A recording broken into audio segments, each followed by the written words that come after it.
Welcome back to Footballing with Ben Roethlisberger. I am Ben. I'm here with Spence. As always, Evan's over there in the kitchen cooking up something delightful. I can smell it already. I can't wait. We are in an unusual place. I get it for you of the family that are like, wow, the basement has a different green screen today. Yeah. Switch it out. It's not a green screen. We are in a special location. We are down in Nashville. We can't tell you where because it's a secret location. But we are at the home, or at least the recording home, not necessarily like a sleeping home, but the recording home of many a good bands, but mostly our dear friends and one of my favorite bands, Mercy Me. And we are joined by their lead singer and dear, dear, dear friend to the show and to us, Mr. Bart. That's all. You don't even get anything other than just Bart. It's like Cher. Yeah, you don't need Cher and Sting. It's just Bart. You're just Bart. Yeah. You're too good of a friend to have two names. I've heard people call you the Madonna of the Christian music world. Yeah. Have you? Yeah, a lot of people say it. That's what people are saying. Gotcha. Well, we don't call you Bart Millard. Millard. Yes. Millard. Yes, we are in the studio.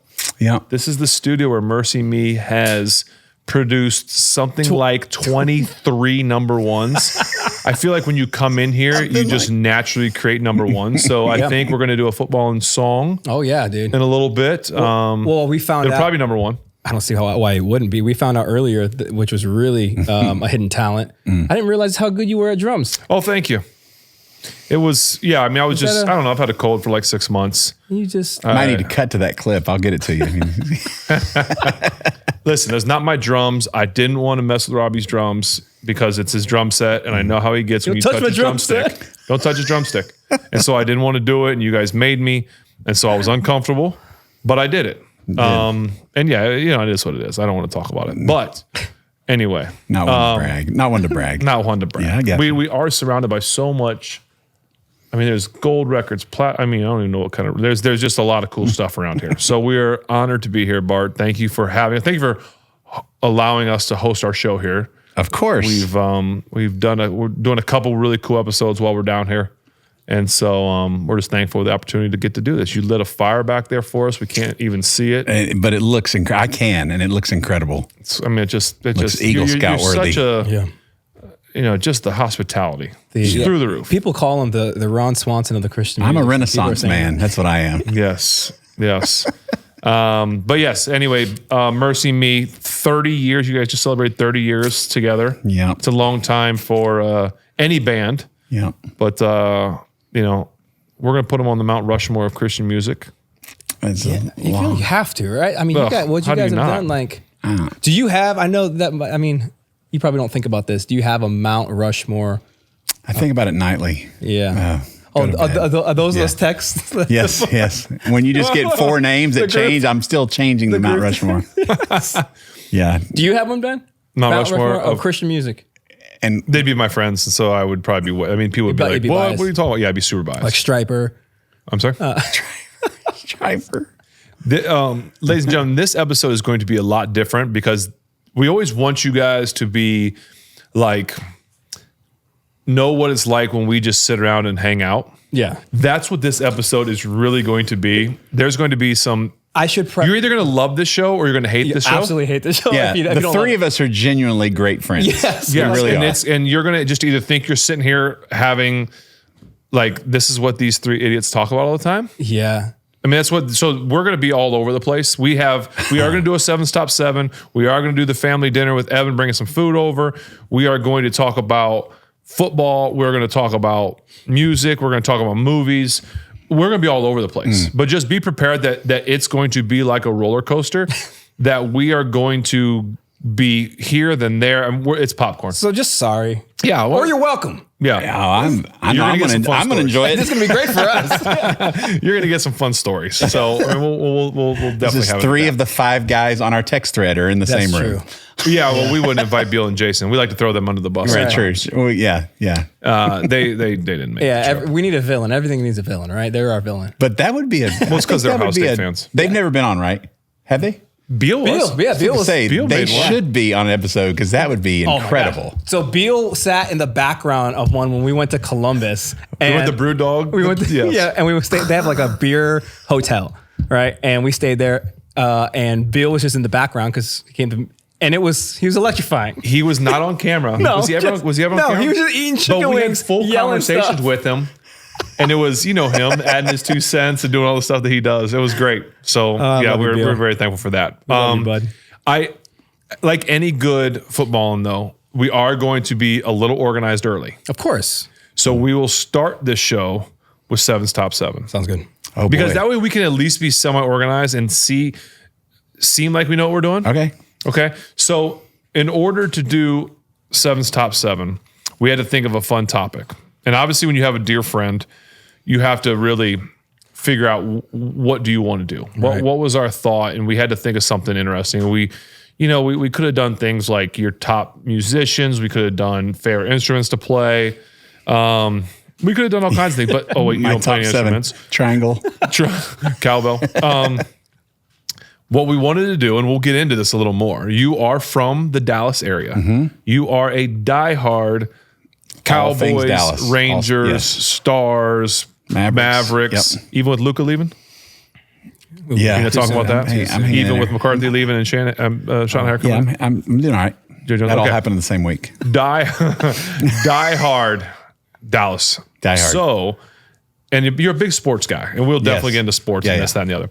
But we have to kind of go right to the Dallas-themed top 7. Okay? Especially because Dallas is a team that the Steelers beat a few times in Super Bowls, and it's just kind of a thing that we do. So we do. We are going to do 7's top 7 Dallas athletes. Okay. So guys that played for a pro team in Dallas. So they played for the Cowboys, they played for the Mavs, they played for the Rangers, they played for the Stars. They don't have to be from there, just if they played at Dallas. If they played for one of the Cowboy. Easy. Okay. Kind of easy.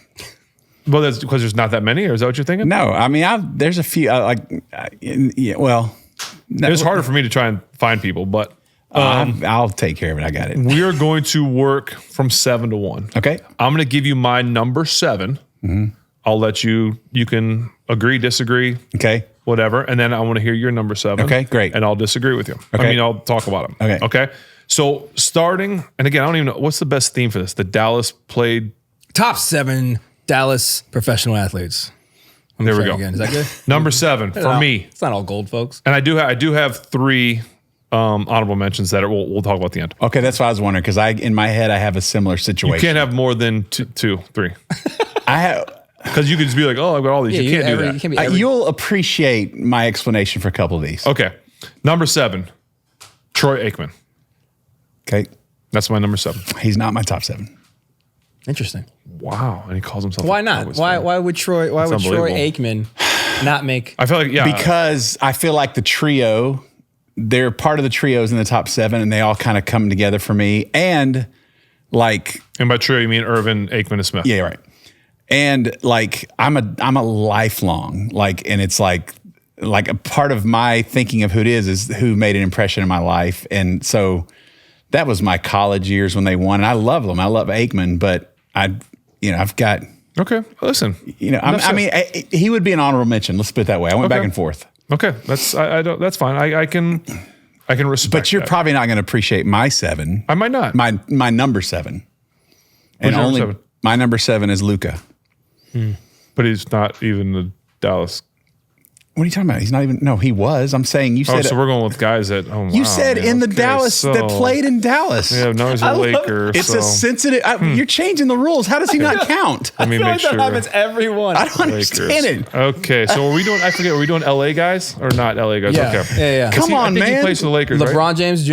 Yeah, oh my gosh! All right. You said so that Luka played in Dallas. Luka, great player. Are we saying ended their career in Dallas? How many years did he play? 5. Dallas? So you're going to put a guy that played 5 years. Listen, I'm telling great player over Troy. The impact he made on the city and in my life personally. And when he left, I've never been that emotional in my life. Did you cry? I could have. I was more angry, but I was in shock. I went through all the levels of grief. Shock. I was angry at denial, all of it. Yeah. Like, he's not my favorite Maverick. He's my favorite basketball player. Like, period. Of all time? Well, no, not of all time. He's better than Michael Jordan? Is that what you're saying? I know he's not better, but I liked him better because he was from Dallas. In your heart. I mean, he's not from Dallas. Oh my gosh. You said we weren't doing from Dallas, that they played in Dallas. But you just said he was from Dallas. I'm saying Jordan didn't play in Dallas. Luka did. That's what I meant. Okay. I feel like the rules are changing on the fly right now. Number 6. Number 6. I got to look. Again, ladies and gentlemen, welcome to our show. Yeah. This is going to be one. This is our really text threads daily. Yes. When you wake up. All right. Okay. I'm with you. See, some of these are emotional positioning for me too. You're an emotional guy. I get it. Checks out. Number 6 for me, Drew Pearson. Oh, it's a really good one. I know it is. But I didn't. Are you going all football? I went through 2 guys so far. Okay, but I just feel a pattern going here. Sheesh. All right. Who's number 6? Drew Pearson's awesome, amazing. Yes. My number 6 was Mike Modano, Dallas Stars. The greatest Dallas Star ever. And the reason he's at 6 is because I'm not a massive hockey fan. Yeah. The only reason I like hockey at all is literally because of that man. Like, I didn't know, until the Dallas Stars, I didn't know anything about hockey, and he made me start watching the rules when they won their championship. Mm-hmm. So I got to put him up there, but I'm not. Okay. That's the only hockey guy I've got. Get it. I couldn't even. Did Hull play? Did Hull play? Yeah. Brett Hull, yeah. He'd be, Marty Turco. I was going to say, I wouldn't know anybody else. So Turco, Hull, and Modano were my toss-up, but I had to go. He's the one with the statue. He's got the statue out there. Okay, then you got to do it. Yeah. That's no problem. I have no problem Drew with that. Pearson's amazing, though. Thank you. Number 5, Alex Rodriguez. A-Rod?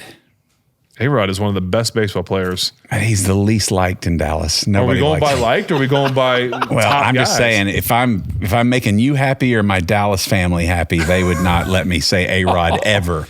When we struck him out to go to the World Series when he was with the Yankees, that was one of the greatest days in Dallas sports history.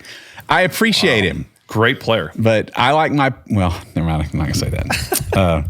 It's number 6. 5. No, we're 6. No, I'm sorry. I had an A. Yeah, you're right. We're at 5. Hold on. Did I get off? Yeah, that's right. No, you went me down. 5. This is a toss-up for me. And I went back and forth, but I've got Pudge Rodriguez. Okay. One of the greatest catchers ever. Yep. And then I was a toss-up because my favorite Ranger, probably second favorite Ranger, I would thought was Adrian Beltre. Like, I love Beltre. But Pudge he's another statue. Pudge made my honorable mention. Pudge is another statue. That's why I leaned on Pudge. But Adrian would be my honorable mention. Hands down, probably, second favorite Ranger of all time. Yeah, Pudge made mine. Honorable mention. I was going to. Wait, what are the odds that we're going to line up on any of these? You think? I bet we get 1 or 2. Yeah, we will for sure. Yeah, Pudge was, just an absolute stud. Loved watching. I mean, just so awesome. I did love him. Number 4 for me was Dirk. Number 4 for me, which is Emmett. Emmett Smith. Emmett Smith's my number 4. 4. Well, just because the next 3 are. Listen, I trust you. I love Emmett. This one could was Emmett the number 1 of the big 3? Was he like? Obviously, he's Emmett's the only one of the 3, but he was the one for me. Like, I'm like, look at what the records he broke and stuff. How for Dallas fans, if you were to take a poll of, like, in your opinion of Dallas fans, how do the 3 rank? Like, in terms of favorites or I would assume Emmett. Well, depends. I would say Emmett, Aikman, Irvin, because Irvin's career got cut short. Yeah. Aikman, he may be one because he's the quarterback, but Emmett, the records can't deny it, man. Okay. Yeah. I don't. He kind of represents those 3 to me. That's fine. I could have gone either way and been fine with Aikman or him, but Emmett's a stud. Like, everybody wanted that jersey. Yeah. I don't disagree with you. My number 3, Tony Dorsett. My honorable mention was Tony. My number 3 is Dirk. Okay. Single-handedly, like, he's the greatest Mav of all time. Like, obviously. Probably. And he's just, man, I got to see the championship. And like I was watching a thing yesterday. They were talking about the hardest road to the finals. And I forgot, but when they won, like, he had to go through, he went through, it was Kobe and Powell, Harden, KD, and Westbrook on the Thunder together. And then Bosch and LeBron and those dudes. It was like crazy to get through that. Yeah, he beat like the whole NBA. But I'm just like, I've got a Dirk. Dirk would be up there. Yeah, football was hard because I've started football heavy and I was trying to be Mix it up. I'm thinking our 1 and 2 are going to be the same. I'm wondering if they are going to be. I think they'll be the 2, but which I think your 1 will be my 2. Assuming that you love football. So I think so too. My number 2 was Roger Staubach. Captain America. Oh, that's your number 2? Oh, then we're right. I got number 2. Captain America is my number 2. Yeah. Roger Staubach. Oh, then we definitely got number 1 together. There's no doubt. Did we just become best friends? We did just become best friends. Who's your favorite Dallas player? On 3. All right. Number 1 for me, Deion Sanders. Oh, my gosh. Please say Nolan Ryan. Yes, I know. I was about to go, no. I was about to say Nolan Ryan. It was immediate. The disgust was immediate. I thought we've got this in the bag, and then for a second I thought, he's serious. Yes. Nolan Ryan. The greatest. Was number 1 for me, which I don't know. How do you not? My honorable mentions were Pudge. I put Jason Kidd as an honorable mention for me. Yeah, that's a good one. And I did put Deion as an honorable mention. I forgot. The one, this one, and you'll appreciate this. I had Emmett and Larry Allen I went back and forth. Larry, yeah. Just because Emmett doesn't exist without Larry. Like Larry is a freak of nature. And I went with Emmett, but Larry Allen would be, I guess, honorable mention, and because the brief time played football as a lineman. And I was just, Larry and I are the same age, and I was just in awe of what that dude could do. Was Larry the one that slid and kicked Leon the ball? Lett. Leon Lett. Larry Allen's he was one of the greatest. I'm trying to think, you started when? Where's your rookie year? 2004. Oh, no. 4 or 5. So Allen was gone. Was he around still? I don't even know. Emmett wasn't still. I don't know when Emmett retired. No, Emmett was. I think by that time he was moving on to Was he with the Cardinals? Yeah. The very end, I think. Well, that's a good list. Yeah, we were after some of the early. I like the Drew. I didn't think of Drew Pearson. That's a great one. I mean, all the old school Cowboys. I can go for days. The Charlie Waters and the Randy White there were a couple and on the Harvey list. Martin and Too Tall Jones. Yeah, who was the? Don Meredith. Don Meredith. Yeah. Turn out the lights. The party's over. He was on Monday Night Football with what's his name? That was a good. We got that out of the way. Yeah, that was safe. We got easy, through it. Yeah. That was easy. That's the organized part. Let's just get off the rails. All right. So dinosaurs, real or fake? Yeah, you're right. I do want to say, for what it's worth, for those that watch the show often, I actually talked to the computer screen when I watched your episode about I'm with you on the Oreo, not double stuff. The Oreo, the regular amount, because the ratio is off when it's double stuff. All right. Well, then weigh in on this. Thank you. I'm telling you, I agree. But milk or no milk? I can go either way, but I like milk. Okay. But I mean, I like milk. Yeah, I like milk. But I'm just like, I am not a double stuff fan at all. Yeah. Like, not at all. I don't want it. Isn't that funny? I could eat greatest cookie to I despise it. I could eat a tray. You know this. I could eat a bunch of them. And if you told me, and there were a thing of double stuff there, I'd be like, I'm good. So they have for a while you couldn't find just the regular Oreo. Like it was hard I still think it's hard to find. Really? Does they only do double stuff? Well, all I ever see is double stuff. Maybe I'm not looking. I mean, I'm not looking for Oreos that much. Come on. But they had those that super thin that was like a little diet, like 15 calorie packs. Yeah. I would choose that over the double stuff because it was still not enough filling, but it was still better than the double stuff. I would too. And I thought those were good. What do you think about the golden ones? I love the golden ones. Yeah. Nope. Absolutely. And I do have they have a golden with like the lemon on the inside. Is that good? Those are at my house now. They're actually kind of good. Yeah. My kids did get the Post Malone Oreo. Have you seen those? Someone mentioned that, right? The Post Malone, it's like a salted it's chocolate, regular cookie. But it's the filling Bud Light? No, yes. Creamy Bud Light. It's salted caramel and like buttercream batter in the middle. My kids, they made me go look for it and we found it. That's all right. It's pretty heavy on the caramel. How do you get an Oreo? Man, he gets everything, dude. He gets everything. Yeah. He's a croc deal and got his own can. Are you guys going to do a song together? Collab? I would. Yeah. Well, would I? I think I would. Yeah. I hear he's a nice guy ever. He has a Cane's. Do y'all have Raising Cane's? Not up there. You know what it is, though? A chicken? Yeah. He has his own Cane's restaurant in Dallas. It's all Dallas Cowboy. It's like... Oh, he's a diehard. He's a diehard. Yeah. See? Y'all should do it. Post Malone was my number one Dallas athlete, so... I'd go with that. He's an honorable mention. I don't. Let's go worst. Top worst athletes. No. Dallas? Who would be your most? Okay. Who would be your most hated Dallas athlete since you played for so long, being a Steelers? Like, did you... Like that you hated or that you thought was hated by the, like... Steelers Nation kind of, yeah. But the thing is, that rivalry's kind of old. Like, it's not... Yeah, although our last Super Bowl was beating you guys. That's the last one we won. Was 95 when Barry Switzer was the coach. It's interesting when you say we, it makes sense because you played.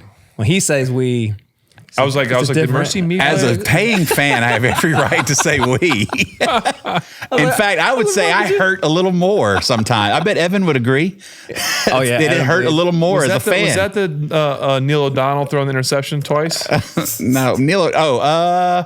Was that the Super Bowl last time we lost to the Cowboys in Super Bowl? Yeah. See, he would. Yeah, let me. I love that me rubbing it in is the last one we won in '95. Once we beat y'all, that's all I've got. That's the last one we won. No, but that's a real rivalry still. Like I think it's like a legacy. So. It's like a legacy. That in the same way with the Raiders. It's a generational thing. It's the older Cowboy fan will still hate the Steelers. Yeah. But I would still say, even though once in a blue moon we play in the regular season, it may not be a big deal to y'all. It's a big deal to Cowboys fans when we get to play the Steelers. It just feels nostalgic. That was the game at Heinz Field where we drove down the field. Evan might be the only one in this room that remembers that game where we drove down the field with under 2 minutes to go, and I fake spiked it and threw a touchdown to Antonio Brown. I remember that play. And we took the lead, and then they had 40, 50 seconds left, and Ezekiel Elliott ran like a 30-yard touchdown to win the game with like barely any time left. I actually do remember that. Remember that, Evan? Yes, sir. You know what's funny is like that's pops keeps him up at night. That pops up on like my algorithm from time to time. Like I guess I Google Ben a little too much. I got a lot of Ben highlights. And what's funny is that your fake spike play, it never is revealed that Talis won the game. That's the play that they remember because it was so insane. Yeah, it would have been remembered even more if we won the game. But I didn't remember that we won until you just said it. Yep. I was going, oh, that's right. I drove down the field like 3 or 4 plays, like 2 completions, and then Zeke runs like a 20 or 30 yard or something. Like, yeah, that's still traumatic for Evan. I don't know if we should be bringing that up. Yeah, sorry, man. Sorry, bud. Sorry about that. We're talking about that game. We don't want to bring up old trauma for you. I'm used to it. We need a lapel mic on that guy. Oh man. So Bart and people are probably like, why in the world are you guys like friends? What in the world's going on? And so we have now wondered that. A lot of people wonder that. I ask myself that daily. Like, we have known each other now for, I want to say 2019. Was that when the tour came through? I was going to say 5 or so. It was the year I hurt my elbow. Yes. Were you hurt when I first met you? I think I was. Yeah. That's how you were able to come to the show. I was able to come to the show because it was a Saturday. I think it was a Saturday night. Yeah. Evan, what year did I hurt my elbow? Do you know?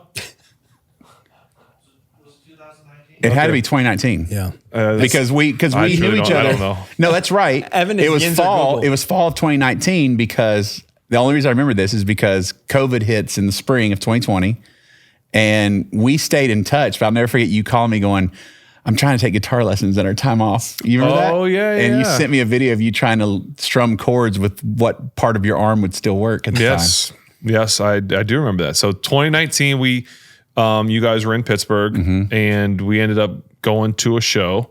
Not because of us, because of Micah was opening. Yeah, it wasn't because of you. Yeah, Micah Tyler, a dear friend of the show, as you guys know, was opening for you guys. And so we wanted to go see him because we have a mutual friend. And so a bunch of us went, and why would Switzer have gone to he was part of y'all's group. He came with y'all. Why would he have not been? He was in our small group. But why would he have not? It's a Saturday night for a game. Why would he have? Was it a Saturday? It wasn't. It could have been like a Thursday. It may not. It was during the football season, but it may not be in a game day. Okay. I don't think. Because so Switz came. So we had a big old crew. Yeah. And we ended up coming over and you being a Dallas fan, you were like, is that Ryan Switzer? Man, would he have made a Sunday night if it was a day game, a home game? I don't remember. I feel like I talked to him about a game that had just happened. Well, I do remember you blowing past Ben. Oh, dude. No. Well, you want to tell it? So the whole small group's in there. So, and Micah told me that Ben Roethlisberger's there, and I was flipping out. I wanted to meet him. And so you guys were kind enough to kind of meet in this little room after the show. So I came back and got pictures and stuff, and you I think you gave me a helmet and signed it, and I was joking with you because I was like, my dad would roll over his grave because he hated the Steelers, and here we are talking or whatever, and so Switzer's there. I couldn't have picked him out of a lineup, and I just know the name and knew that he played. You know, he got drafted by the Cowboys. Yes, and he was supposed to be the Wes Welker, you know, that kind of guy, and he was more like punt return and stuff, but I knew the name. And so at some point, we were getting a group picture, and Ben said something like, hey, Switz, get in the picture, something like that, and I went, and I was already talking to him, and he's like, man, I'm a big fan, whatever, and I was like, hold up, what's your name? And he told me, and I just went off like, you played for the Cowboys. And I didn't even know he's with the Steelers. I just knew he played for the Cowboys. Yeah. And like I like kind of fanboyed out because he was a Cowboy, and Ben standing there looking, towering over both of us, going, "We having a bromance here? What's going on?" And so I was like, "Come on, he's with the Cowboys." And it was, looking back, a little embarrassed of how, for some reason, I leveled up on Switz, and then it was like, "Nice to meet you, Mr. Roethlisberger." But it was so funny. I don't even know how from there. We just stayed in touch. I don't even know. Yeah. Like, y'all didn't come to the house that night. No. No, never invited you to the house that night. I don't know how we. Or did we? Wait, no, we did. We did go back to the house because Crowder was on that tour. That's when we hit it off. Yeah. Crowder. You invited all of us over, and so most of the small group came back, and a bunch of guys came downstairs, and so we all came over to hang out, and that's right. And we had a blast, and by the end of the night, after our merch guy ran through your screen door and Crowder went swimming in your swimming pool in winter. Yeah. It's like just so much. We were laughing so hard. That's when we decided to stay in touch. Yeah. And a lot of stories were flowing. And it was great. Yeah. We laughed so hard that, you were telling stories from the movie, from all the stuff, the tours and the people that you've been around. And it was hilarious. And yeah, you're right. And we just kind of hit it off and stayed in touch. And I guess the rest is kind of history because I wouldn't say we text. We definitely don't text daily, but I wouldn't say it's more than a week or two goes by. Somebody chimes in on that thread pretty often, but it was cool. Like when you're, you never know, like especially with what you do and the level of fame you've seen. I remember when your wife Ashley like reached out and goes, "Hey, we're next time we were in town, it was like the night before your 40th birthday, and we were doing a show, and she's like, "Hey, you think you could stick around and go to his birthday? I've got a group of guys that he really thinks highly of. I want to stick around and celebrate his birthday." And I was like, I thought I was going to cry. I was so honored that she would include me. I was like, what? And then that whole day was amazing. And that was a fun day. She put on a heck of a party. I have my desktop is me laying in the fetal position on the tennis court on my computer. Oh, yes. Did you end up who hit the MLB pitcher? I did not hit a pitcher. No? I don't think. No. I was the only one that got in the cage. No, I went in the cage. Did you? I got a hit before you did, sir. That's what I'm saying. I hit a foul ball. I got a hit. But someone actually got a hit. Yeah, I got it. I got 2 hits. It might have been Jason. No, I wanted to say it was Bart. I did get a hit. We were clowning him because like, oh yeah, oh y'all are ripping me big time. And then you hit a ball like, oh dang. It might have been. No one does. It was so. Just so you guys know, for my 40th birthday, my wife was basically she organized this whole a day of sporting events of basically like beat a pro. You were competing against other. Do you know how beat a pro? Did she tell you why? How she explained to me why she set it up? She goes, my whole marriage, like she said, Ben could be watching girls volleyball, and he goes, I could have done that. I could have gone pro. Like it's become a joke. And she's like, no matter what sport, I could have played baseball. Well, and so she wanted to line up all of these sports in a day just so he could take a stab at it. So she sets up with the Pirates for us to go into a batting cage with a pitcher. We went up to her initial thought was like we're gonna go up to the Pens practice, and she wanted me to be a goaltender. Yeah, tell that story. She wanted me to be a goaltender with Sidney Crosby and Evgeny Malkin firing pucks at me, and I'm like, let's not do that. Like, what do we like? Why? The Pens were like, we can't do that. They pulled Ashley aside and said, we would kill him. Yeah, like, we're not allowed you to have do to that. have the stuff fitted for real. You're not. And I told him, like, I'm not doing that at all. She's like, I didn't know. I thought surprise. Yes, I'm not doing that. And it was going to be like out drive a pro in golf because she was going to have Charles Howell be out there. I don't know if you guys knew that, but he ended up not being able to make it last minute. And then return a serve from a tennis. In baseball, you were supposed to do batting practice with McCutcheon, but the strike was happening, remember? Oh. We were supposed to be on the field, and they wanted to do batting practice, BP with you and him. I definitely would hit a couple hours. And then all we could get was the coaching staff was all that was allowed back in the property during that strike. So they kind of shifted on that. Yeah. But my point in saying all that, of telling everyone kind of like what we were doing, was it was a sports themed day. Yes. Incredible. So all of us are decked out in sports sweats. I mean, she actually provided stuff, so I didn't know what was going to do, right? So I opened the first gift. It's like a baseball uniform and like shorts and all this. So I'm going to go do the short stuff or baseball stuff. And everybody knew what was going on but me. Yeah. Everyone is prepared. Everyone is dressed. And Bart has skinny jeans on. Yeah. Probably the same ones I have on now. And so it was very weird that we went to play tennis against a pro and return serves, and he's got skinny jeans on. And hold on, Bart I didn't know how involved. I thought that we were going to watch Ben do this stuff. No one told me to come play. Well, I did get a hit though. Let me say it again. I did get a hit. He told us he was the number one tennis player in Texas at one point. That would have been my number one Texas athlete. So you were number one tennis player in Texas. And so we're like, awesome. And then you took a serve. Yeah, I took a serve. Into a special spot.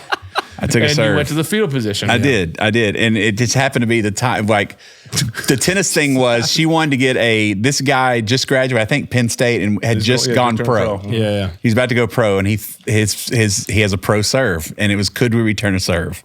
So we all tried a few times, and then for some reason, Ben and I decided to get in doubles position and take this guy on. And yeah, I took one right in the worst part possible of my body, and it took me down. And there's a picture, an amazing picture of I'm in the fetal position because I'm in pain.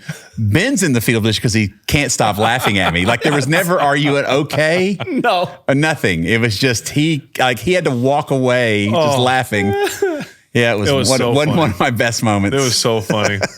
But yeah, Ash, that was remember the night ended with a ping pong guy, like a Olympic ping pong guy. I forgot about that because I'm a really good ping pong player. Didn't he train some of the Chinese players or something weird like that? It looked like it. He was serious. She told me who was coming, and I don't know what I envisioned, but not like that guy. This guy looked like a little grandfather, and the spin he would put. And you are a legit ping pong player. You love playing. Like actually good. I'm good. Like this guy in slow motion just dismantled everyone he played. Yeah. Like his spins were insane. There were a couple times I'm like, got a point here. And I'm like, I would hit this shot. And next thing you know, he somehow got the ball back. Not only got it back, but had it spinning in a way that I couldn't do anything with it. Oh, yeah. And I'm like, that's not even possible. It's almost like cheating. It was. So it doesn't really count. Yeah. But no, that was a fun night. Thanks, Ash. That was incredible. A fun day. It wasn't just a night, fun day. But yeah, that was you in the fetal position because you wearing your skinny jeans. Yeah, they don't catch the skinny jeans. Don't catch the tennis ball like I thought. Or they don't protect me. Yeah. Oh goodness. But then, like and part of, I guess it was before you turned 40. So your last season playing football, like I had a chance to go to a few games. I think I went to the opening day, and then I went to your last game. Yeah, and your buddies Brian and Jason that are high school buddies, they went to all of them, right? They went to every single game that year. They made a point. They knew it was my last year, and they went to all the games. And so yeah, you went to the Kansas City one. I remember that. And then I think was the Raiders the first home game I went to. It was the first. I think it was Raiders, but yeah, it was the first. I don't know if it was the first game or it was the first home game for you. Yeah. I was able to go to that, and then Kansas City is the playoff game and the coldest I've ever been in my life. But they kept trying me to go to more games. I just couldn't figure it out, and I was like, I got to be there for that one. Well, it was cool that you made that. But and every time you've come to Pittsburgh, which you're coming to Pittsburgh soon, which we're excited about that again. Yep. It's kind of now like a. I'm not sure I'm going to make the show, is what I say, but I'll see you at the house after. 100%. Oh, our bus driver knows you're not leaving until the sun comes up. So. So no, it's we're excited for you to come. I think it's the 20th. I think you're 21st or something. You're coming to Pittsburgh. We're going to be. My mom is like, if you're going to the show, I'm going this year. Let's go. Relax. I'll get her. But no, it's we enjoy doing that. I think as much as great as the show is, and as great of a show as you and the band put on, and all the guys are awesome in the band. They've all become friends. They're all great guys. But as much fun as the show is and the worship night and all that you guys do, the hang afterwards at the house is just so much fun. It's like I had to get through the show to go hang out. It's preliminary junk. It's the paperwork. Well, the first year I think only Robbie came. You and Robbie. Yeah. the other guys were like, we're not doing that. They didn't know, and then they regretted it, and then they've ever since. What's funny is like Zach Williams opened for us, and like I'm starting to wonder if he agreed to go on tour because he goes, "Hey man, we're going to Pittsburgh." I was like, "Yeah," and he goes, "You going to Ben's?" I was like, "Are you for real asking me? Is this a thing now?" And he's like, "Oh, I know, I've heard Crowder. You guys talk about it." Well, because Crowder got his finger broke last year. Yeah, he did. Man, that was on him. I'm telling you, every time I've been to Ben's house, it's gotten better. I tried. I'm not kidding, and that's amazing. And the last one's gonna be hard to top. Yeah, I tried to warn like early on because it was like, oh yeah, we're playing around. I'm like, guys, you poked the bear, bud. Yeah, like, just Crowder wanted to catch it. Basically, they'll give you the Cliff Notes version. Crowder said that he could have. He told us about a story where he played football in high school. Yeah, and that he was a really good football player, good receiver. One play, and realized he was done. But basically was telling us how he was super fast and he could catch a ball and he could probably play. He could catch a pro ball. He wanted a professional throw. Like he wanted you at 100%. And so we were in our basement right behind where you guys watch the show. Yeah. And he was like, "Bring it." And so I kind of like, we were. First you underhand toss and he dropped it. Yes. Well, let's start there. And then he tried to he wanted to catch the ball with no gloves on. Yeah. Yeah. He just wanted to. Yeah. Like a full pass with no gloves. So we got warmed up and kind of threw 50%, 75%. And then he got a little bit cocky. Oh, yeah. He's talking smack. Then he put gloves on. Yes. And then I was like, you know what? Like, I'm afraid because we were only, 15 to 20 yards apart. Not even that far. We thought we were going outside and Ben decides we're doing it in the hallway of the basement. I'm like, there's stuff to be broken in here. You guys were at most 10 yards apart. Yeah. Well, like maybe we can bring the video up. Well, when he throws the first one, he drops it, and we all just died laughing. There's no return for Crowder at that point. Like he starts upping his smack talk. Yes. To where Ben says, "Put pads and a helmet on if we're going any further." So he makes him put it on. Put on my old shoulder pads. That took 10 minutes because he couldn't figure out. He tried to do his glasses on. Then he took them off and it had the shield. The visor was on. He tried to put them on over the visor. We're like, this is going to end terribly. He can't see anything. And so then the way that basically, let's fast forward, is I gave him one at probably close to 85, 90%, and he caught it. Remember, I should say it stuck. He kind of like in his gut. In here. And he had the sticky gloves on, and he hummed it back at you. Threw it back at me like, take that and threw it hard at me. So I was like, that's my video. He looks at my camera and goes, okay. That's what Ben does. He's like, oh, all right. Right. Well, and then all the crew was like, oh my gosh, please don't, you don't know. And then that's when Crowder started yelling, I don't like this. He saw you with that look. So I was like, okay, let's let it go. And so I let it go, and he ran as the ball was almost to him. He decided to bail out. But left his finger there. But he left his hand out there. Yeah. And so it caught his hand, and he ducked into like a room, and we hear him back there yelling. And next thing you know, the helmet comes flying out. The helmet rolls out in surrender. He just rolls the helmet out. I'm done. Like, is his head still in there? And like 3 pitches before, he caught it in his watch, and the watch cut his wrist. Yeah. Like everything was bad. He's like, come on. It was the greatest night of my life. He came out of that room and he's like, I broke my finger. We're like, dude, no, you didn't. And we looked at it and his finger was like gigantic and like a little bit crooked. And we're like, it could just be jammed, bud. You'll probably be all right. But Crowder's like, it's worth it. Like it's still the best night of his life too. Like, and I think it was his left hand, and he plays guitar. Mm-hmm. Yeah. His left index finger or one of his fingers. And I remember the next night he sent me a picture, and I was like, "Hey, bud, how you feeling?" He had just got off stage. He goes, "I think what do you say? I think the concert's ruined or the tour is ruined." And sent me a picture of his finger, and it was just black and swollen. Oh my gosh, like, dude, how are you going to play guitar? Like, what are you going to do? And he's like, "Great, it was unbelievable." I'm Thanks, like, man, can't wait to come back. What are we doing? Yeah, about once every 2 or 3 months, I'll send him that video again. And he'll just write, best night ever. Like, just like, it's still the best. Yeah. So anyway, we look forward to those nights. So we're looking forward to another one, but it'll be hard to top, but it will be. What are we going to get? What's Zach going to do? I don't know. He's probably your height. He's tall. He's big. Yeah. I met him once. He's a big guy. Well, so it's him and is Sam with you guys too? Yeah, Sam's open. So maybe Sam's the one that does something. Yeah, your son. I would be shocked, but he's not a super courageous guy in that manner, but he might, He's probably one that's saying, I played football in 3rd grade. He's Still like, got it. Dead. You first. No way. Heck no. I'm not an idiot. I can't even catch a tennis ball. Oh, you caught it. True. I did catch it. Caught Yeah, it stuck to you too. Stuck to you too. I'll do my long snapping in the hallway. There you go. See if I still on my shoulder. I don't know if I can. Yeah, you got a bad shoulder. Yeah, that's true. I do have a bad shoulder. This is like the Bad Shoulder podcast. Yeah. Who else got a bad shoulder? Everything's I've had some bad shoulders. Everything's bad. My now, left, right? my left got some issues. Yeah, I fell at the Which one's Boston yours? Gardens. Am I right? What happened? I was leaving. We did a show at Boston Gardens, and I was leaving to get in the van to go home and to go to the airport. And there's these little cable boxes that there's probably one behind me. These little black things that cover the cables. Mm-hmm. Yeah. That's a lid on top where you drape the cables in there, and somebody didn't shut it. And I had my roller bag in front of me, didn't see it. And when I tried to step over it, my toe caught it and fell over on my shoulder. So it was a very non-athletic. I was trying to save there's somebody from a burning building or something like that. No, it was very non-athletic. And it's funny because the whole band in Brickell saw me, and they saw me fall, and they're like, ooh, and they start giggling, and they're waiting to make sure I was okay. And then they thought it was hilarious. But I just thought, it hurt a little bit, and went and got an MRI, and it said torn rotator cuff, labrum. Slightly torn, minimal. Yeah. Very small. Well, they didn't tell it till later, but they said rotator cuff, labrum, and torn bicep. Do you tell people like, it's just an old battle wound? Yeah. I'm like, I guess, I went home and told my wife, that settles it. I'm not going to throw on a pro level ever. It's not going to happen. I'm finally given that dream up. The dream's done. Hey, now you know. I do it all the time. Well, I guess I'm not going to dunk a basketball. The window's now officially closed. Ever. Yeah. You just mentioned the name Brickell. I got to shout you out. Brick. Love you, pal.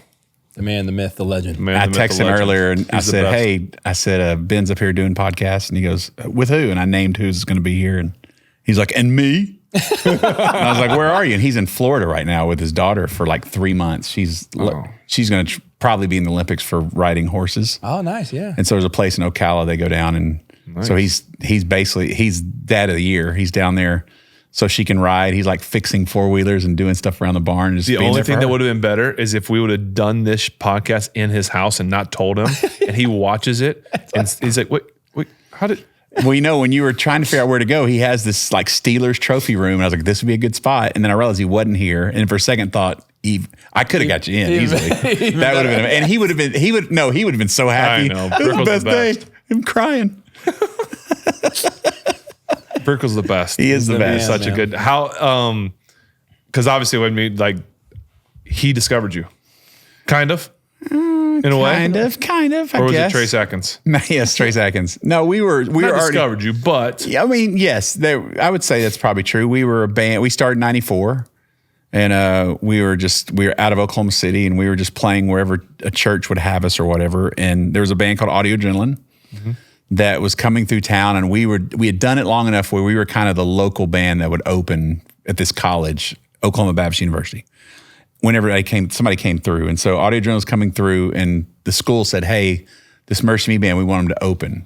And Audio Adrenaline said, no, Brickell, was their manager, said no. And he goes, no, we don't need an opening act. And they're like, well, you don't seem to understand like the draw that this band has. Like, no, you have to let them open. And Brickell was like, wait a minute, are you saying if they don't open, we don't have a show? And he goes, well, we wouldn't say it directly. Like I didn't know all this, but the college really went to bat for us. Wow. Because we played there all the time and had a big college following. Were you doing like your own songs or were you still worship songs? It was our own songs. They weren't great. Like okay. Back then it was like Pearl Jam and Hootie and the Blowfish, who we wanted to be. And so, but we had a following, and so Brickell agreed to it because it sounds like we don't have a choice. And so we opened for them, and those guys thought we were better than they expected. And while they were playing, Brickell had taken us into like a choir room underneath the building or whatever, and was like, what are your intentions? What do you want to do and stuff? And so he was the first like legit manager we ever met from the industry. And he made the mistake of giving me his phone number, saying, if you ever have questions, call me. And so I wore him out because he's the first guy to ever say, I can answer your questions. To where he was probably super annoyed by me, but then that was probably 96. So not by 99, 2000s when I wrote Imagine 99 on an independent record, and it blew up and got a lot of people's attention. And so when labels started calling, nobody wanted to talk to us unless we had management. And so was already calling Brickell. I said, hey, man, I guess by default, you're the guy. And he was like, well, I don't even know if I want to be the guy. I was like, you're the only person I know. And so we literally he was like, all right, I'll take you on. And he's been our manager This ever is since. after Imagine was written? This was Imagine was written in 99. We started getting offers like by early 2000, within a year of writing it. And so we had 6 albums before Imagine. But then we wrote Imagine was when people heard Amy Grant was supposed to record it, and they heard this band wrote Amy Grant's next El Shaddai is what they were calling it, her next big comeback. So they wanted to sign us as the guys that wrote Amy's hit song. So we signed a deal that was our shtick, was that, we'll make an album, even though it's technically her song, which means it'll go to radio, and we could record our version and put it as a B-side on our record just because it was already out there. Mm-hmm. So we signed because of that, and then we made our album. It took us about a year to make it, and Amy had plenty of time to finally finish hers, hopefully blow up, and then we're off and running. And she never released it. It still wasn't finished. We released our album, and we had nothing to run with because nobody knew she was recording it. And we finally were like, "What's going on?" Like, you were our ramp to launch this thing, And so we released one single. It was terrible. It didn't do anything. And so we were about to release our second single off that new album. So we had signed a deal, sold less records than we sold on our own on our first record deal. So it was looking like a bad, and now we're giving part of our cut to the label. So we're about to release time for our second single off that album. And now it's desperation. If this doesn't work, we're back on our own. It failed. And so the label asked Brickell, could he reach out to Amy one more time to see, is there any chance this recording's ever going to come out? And that's when she was like, hey, I think you guys, you should take this song back. Like, everywhere we've tested it, they've already heard it from y'all, because it was very popular for us as an independent band. So she gave it back. So we scrambled and made that our next single instead. Took another week, told radio stations. This is back when we had to burn CDs and send them to stations. We said, give us 1 week. We're reloading. And so we sent the song in, and it blew up, and everything changed, and been holding on ever since. So for those of you that aren't familiar, you're talking about you guys wrote a song. Mm-hmm. You wrote a song called "I Can Only Imagine." Yep. There was a movie was based off. If some of you have heard of that movie as well. It's a really, really good movie. Kind of based loosely. Loosely on my life story. Yeah. I didn't realize, and it's funny because I was going to ask you, like, how close is the movie to real? Obviously, there's got to be some cinematic, right. It's got to look on screen. Yeah. But I guess I didn't realize that Imagine, and we're just going to call it Imagine because it's easier. And I guess I want to preface all this with people that don't know is.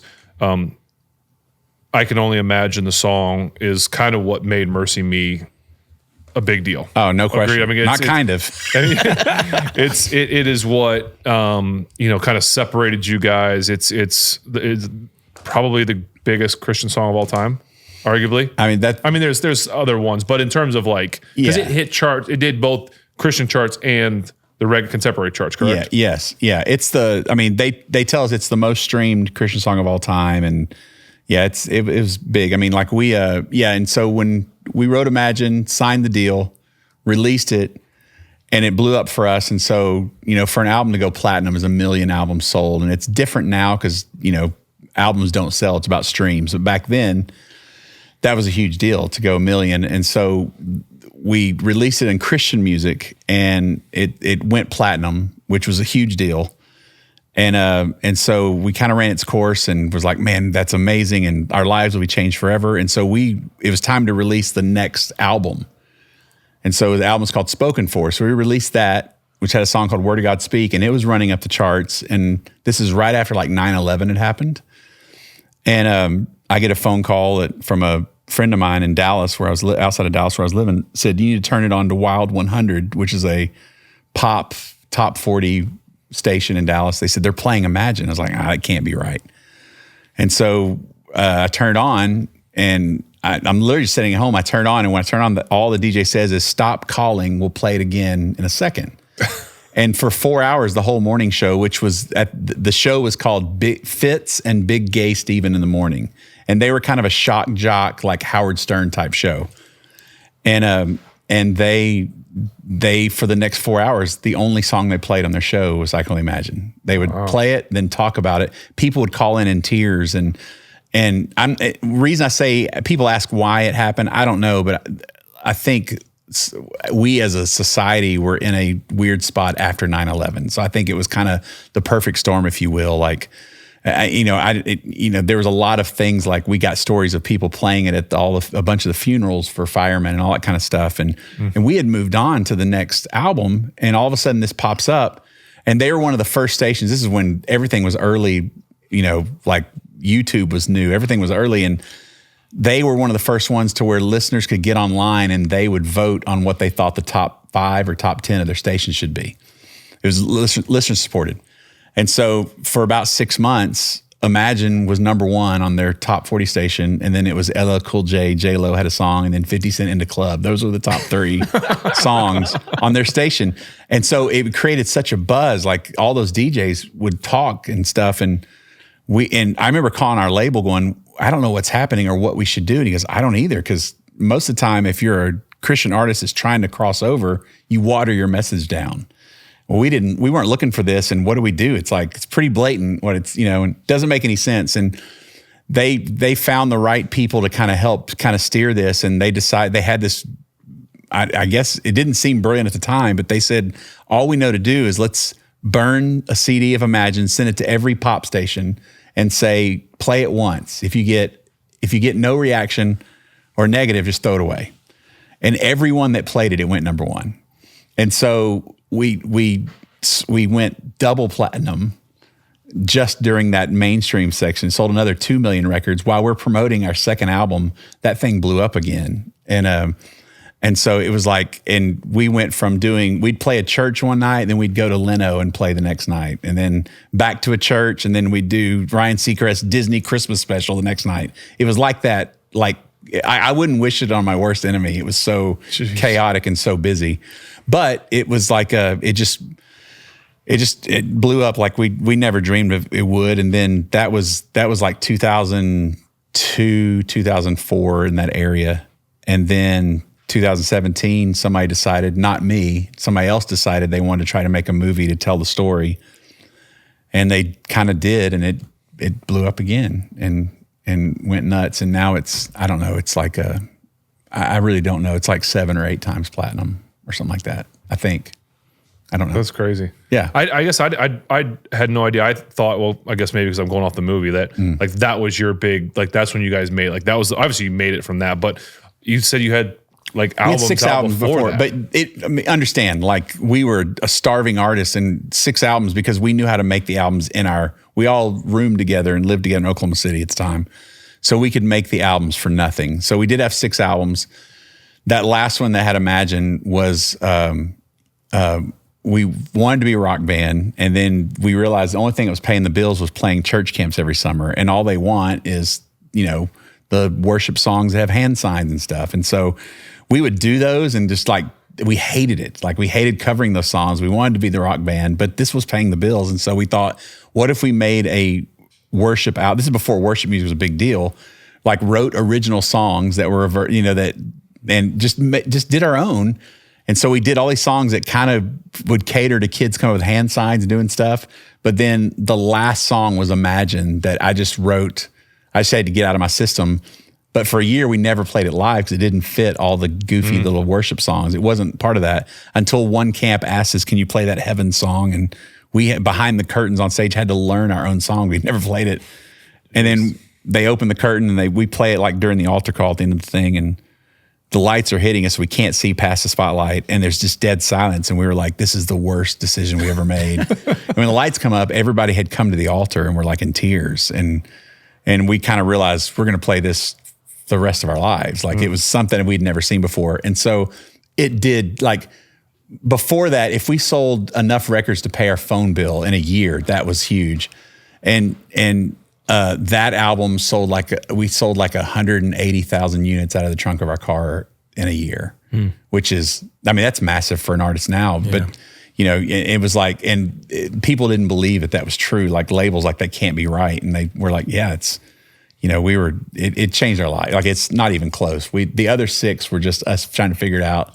There was life before Imagine and life after Imagine. So you would have never known of us until that song. Yeah. Go ahead. No, I was just saying, what would have happened? Like, do you ever think back, like, what if Amy would have took it? Man, I only would hope that, my thought was if she takes it, and everybody that heard it thought, because, for Amy at that time, she'd gone through divorce, her and Vince Gill had gotten married. And she had done the pop thing, and she was kind of laying low, and this would have been, she hadn't done like a blatantly Christian song in a long time. It was like Baby Baby and all that kind of stuff. So if that was going to happen, then it would have been a big deal. I don't know. I was just thinking if I ever have kids, they're going to go to college, because everybody said, man, you get an Amy Grant cut, it's going to pay your bills. And so I was kind of going off that.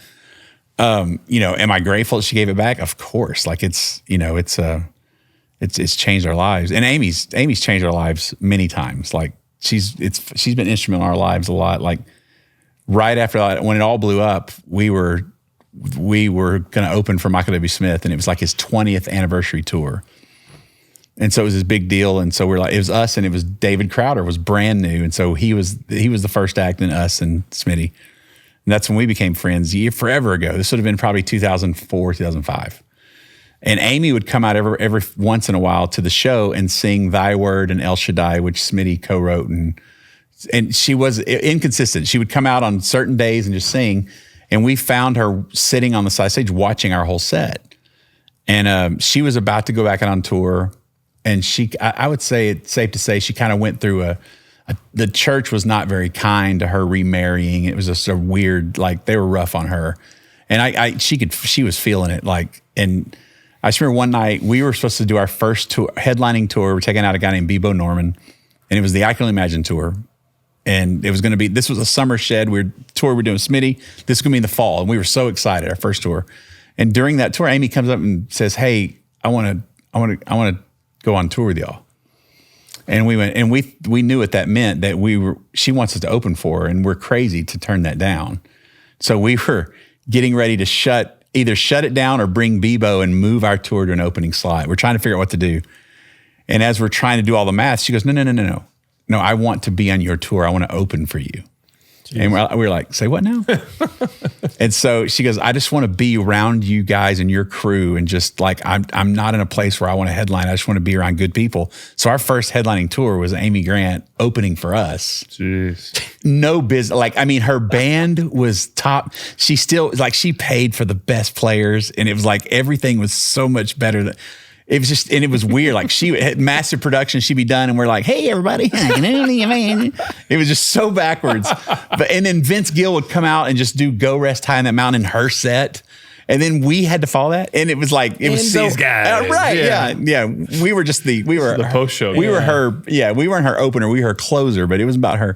But it was amazing, because she's so many times that she's done stuff in our favor and helped us out. And she's just one of my dearest friends, and she's cool. Incredible. How old were you when you wrote Imagine?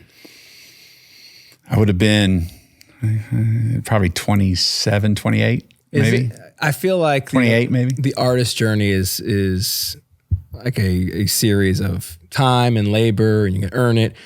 What does it feel like to have something you wrote in your 20s be so profound? That is a phenomenally written song. But then to have something like that be valued by culture the way that it has for so many decades. Sadly, it's probably something I take for granted more than I'd want to admit, but it's like anytime that I stop just to think about it, it'd be like being grateful to be able to play pro football. It's like this can't be real, we've been in for 30 years. Like, I thought we had 6, maybe. Like, I think 6 years in, we were like, we're on the tail end of this thing. Wow. We've always said that. And that's the average band. Like, the Beatles, when they came to America, there was about 6 years maybe that they were around and changed the world, and they were already done with Let It Be. It wasn't very long. Mm-hmm. And so to be doing it for 30 years just sounds silly. But, like, Imagine, I was so grateful. But even when Imagine happened, your next thought is, I'm never going to top it. And so then you start telling yourself you're just holding on for dear life. And so to be able to keep making music or just people to keep caring that's more overwhelming than the song itself to me, is that people would remotely care that we're still making music. And it's an unbelievable feeling. And, but that song was written after my father passed away. I was a month away from being 19 when my dad died of cancer. And the whole thing, I dreamed of, I wanted to sing for a living. Like any kid would, but it's not like there's a business model or a plan. I thought everybody would say, well, go to college and have something to fall back on. And so I thought I'd be a youth pastor. That's what I really thought I'd be. But when my dad died, my grandmother, she said at the gravesite, everybody called my dad Bub. She goes, I can only imagine what Bub's seeing right now. And back then, if you're on the phone, which you didn't have cell phones, and I'd be on hold, like I would always practice, I know it sounds weird, like my autograph or just I'd doodle. But from that point on, I'd always doodle the phrase, I can only imagine, since she said that. This is 99. No, this is 91. I'm sorry. This is 1991 when my father passed away. No clue that I'm writing a song. I've never written a song in my life at that point. I just, that thing she said stuck with me like crazy. And then, so when we were driving home from one of our church camps, and I was we raised enough money to buy a bus that we drove. We had 3-hour shifts. It was a 3-speed manual. It was a big old Silver Eagle. There was no furniture. It was a gutted shell of a bus that we laid mattresses from the front to back that somebody gave us, to where literally the entire floor was like one giant mattress. Twin size was stacked side by side like dominoes. To where we would get at full speed and slam on the brake and see who could roll to the front of the bus. I'm not playing. And so I remember sitting on that bus. I got married in 97. So we were 2 years in, and I was the only one married, and Shannon was brave enough to ride on this shell of a bus with us. And I remember we would lay just side by side like sardines. And so I'm laying next to Shannon. Somehow we thought it was decent that all the guys would lay and then she'd be on the end so that she was laying next to me.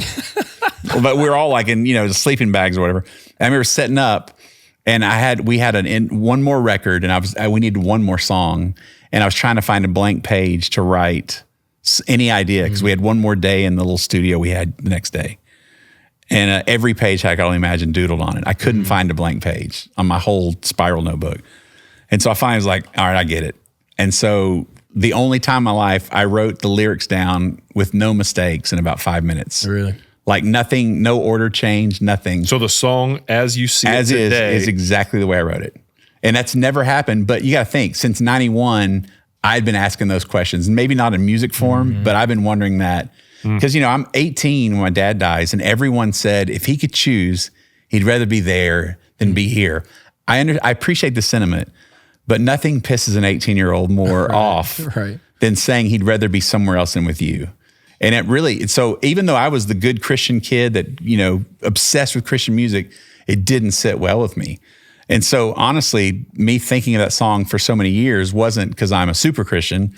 It's because I'm like, what's so great about you that he'd rather be there than here? And it was like a little bit of cynicism, like, explain that to me. What, am I going to freak out? Am I going to fall on my knees? I'm going to sing, what's so great about you that he would choose you over me? Yeah. And then over the years, it evolved into, before it ever written, by the time I wrote it, I wasn't angry. I was like, I get it. Like, you're that amazing. Well, dude, it's so beautiful to ask those questions, man, because I think a lot of times especially when people see you guys on stage, because you guys are the ones, it is art, it is a business, you do polish it, you do put it together so people can enjoy it. It seems like it's put together, and it's like, to hear that it comes from like a real human response to a real human tragedy. I remember when I was going through everything with my daughter, I just texted you, I was like, hey, I'm trying not to cry. Thanks for writing Even If. Oh, dude. That's all it was. Yeah. I just hit you. Hey, man, thanks for that. Because it is those moments of like, it's so to know that you struggle. That beautiful song just came out of like a real human, not like polishy emotion. Yeah. We get it like that because you took that journey for us as the audience. Like, we got to, get to the end of the road of that journey with you. But I love it, man. Man, I'll tell you I don't know if it's advice, but the best thing that was ever said to me. So my parents divorced when I was 3, and I lived with my dad most of my life. And my mom was in my life, but it was just how she remarried and moved away, and they wanted me and my brother to stay near family and friends, didn't want to uproot us, especially my brother who's 5 years older. He was in that formidable junior high, so they kept us together. So I lived with my dad from literally about 3rd grade on. And so I was a latchkey kid, man. I was on my own. And so until my dad was off work at 5, I had to find my way home from school at 3 or whatever. So I would make my way to church. From 6th grade on, whenever I was allowed in youth group, the church literally raised me. And so I would find my way to this church, the First Baptist Church in Greenville, Texas. And I would go in the sanctuary because it was big and boomy and everything sounded amazing, like singing in a bathroom. All kind of reverb. So I would go and I would sit at their piano and I would just kind of chopsticks, play stuff. And I would sing because I loved hearing how echoey it was. And there was a day where my pastor, there was a little side door that kind of went straight into the church office, and there's a little window.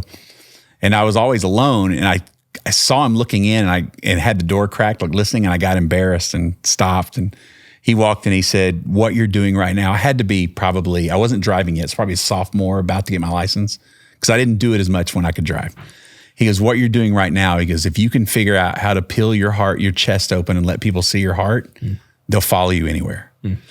And I've held on to that my entire life. Just I'm never, I'm always the overweight. I don't look like the guy that should be on stage. And, we'd follow a DC Talk or a Toby Mac. And I'm like, man, I can't even do a high kick, whatever. It's but it was, all I had was to just show my heart, and be transparent, because people can figure out a fake pretty quick.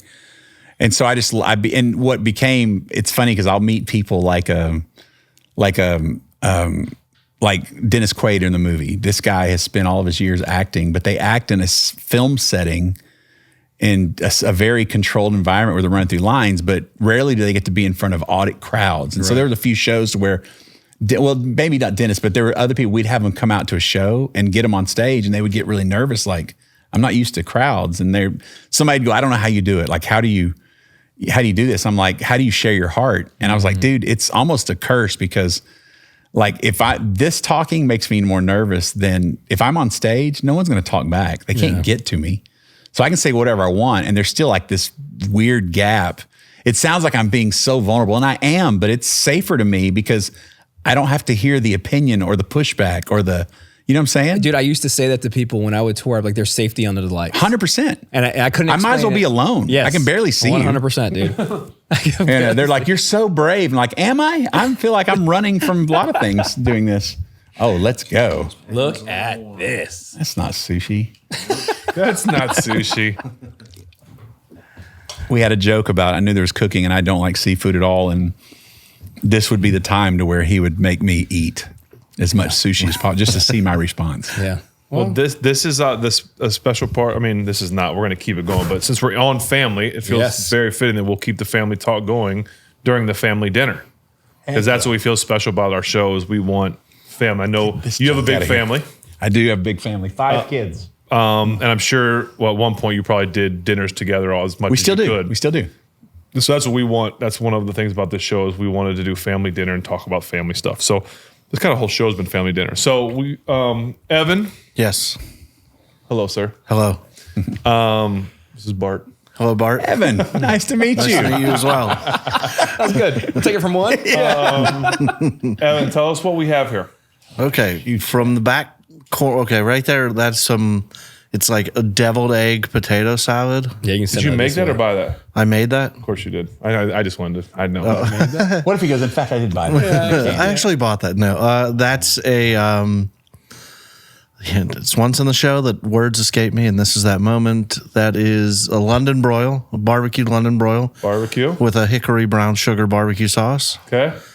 In the middle of that is a beef kibasi, like a smoked sausage with a hot honey barbecue sauce on it. Barbecue. It's going beef. Yeah. My guy. And right there, unfortunately, Spencer, is pork, country short rib. Can't do pork? I just don't. With a gold, mustard barbecue. Religious reason? Yeah. Golden muscle barbecue. All things And are that's permissible. Not all things are baked mac beneficial. and cheese. Baked mac and cheese. But there's jalapenos in that mac and cheese. Yes, Mac there and is. cheese. Yak. That sounds delightful, all of this. Good. Obviously, you went barbecue theme because he's from Texas. Sure did. Hey, and Tennessee. How about them Cowboys? Come on, Evan, man. I didn't mean any disrespect. Come on. I had to say it.